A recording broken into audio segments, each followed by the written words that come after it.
নদীমাতৃক বাংলাদেশের কিছু জায়গা কিছু ঐতিহ্যবাহী খাবারের জন্য বিখ্যাত, আবার কিছু এলাকা ঐতিহাসিক কৃষ্টি কালচারের জন্য বিখ্যাত।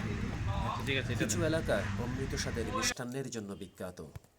ঢাকার অদূরে পদ্মার পার ঘেঁষে মুন্সিগঞ্জ জেলার লোহজংয়ের মিষ্টান্ন,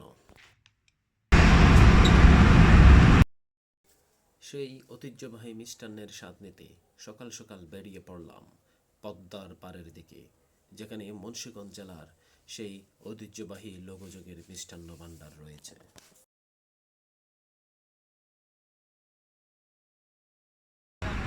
পথে যেতে যেতে আকাশের দৃশ্যাবলী সত্যি রোমাঞ্চকর, আর দূরবার গতিতে দাঁড়িয়ে মুন্সিগঞ্জের লোহগঞ্জের দিকে ছুটে চল।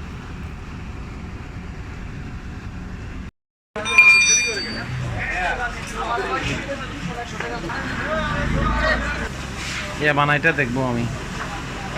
এটা কত বছর পুরনো? কত বছর পুরনো? 100?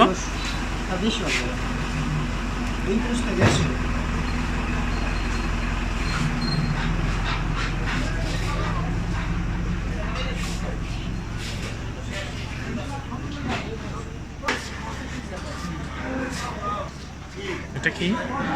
এটা মালাই চপ, এটা কি এটা হচ্ছে ছানা ছানা, আর এটা হচ্ছে মালাই চপ, মালাই চপ, আর এটা এটা ইয়ে রসমালাই হ্যাঁ। এটা আচ্ছা, আর এটা আপনি করতেছেন এটা চমচম। আচ্ছা,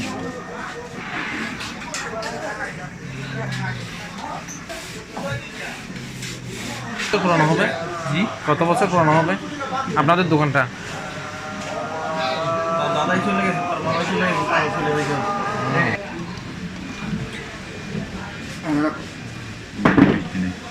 হ্যাঁ, আমার দাদা চলে গেছে, আমার বাবা চলে গেছে, খারো খারো কাটতে এলো ওইটা সরাই রাখছে। 50 100। আমার দাদা গেছে, আমার বাবা গেছে 86 বছর, আচ্ছা আচ্ছা, আমার দাদা গেছে প্রায় 70 বছর সময়, 150 বছর প্লাস হবে। 100 বছর 100 বছর, 100 বছর।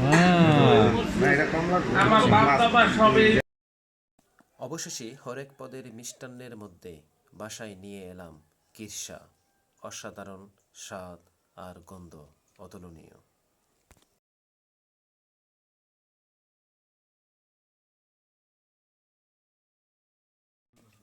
মিষ্টান্ন আমার পছন্দের, কিন্তু আমি কম খাই, তাই টক দইয়ের সাথে কিরসার মিশ্রণ এক অতুলনীয় স্বাদ আর গন্ধের সমন্বয় সৃষ্টি করেছে।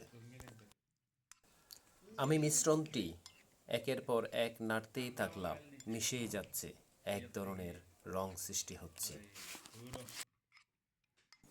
I am not professional content creator, but trying to do something better.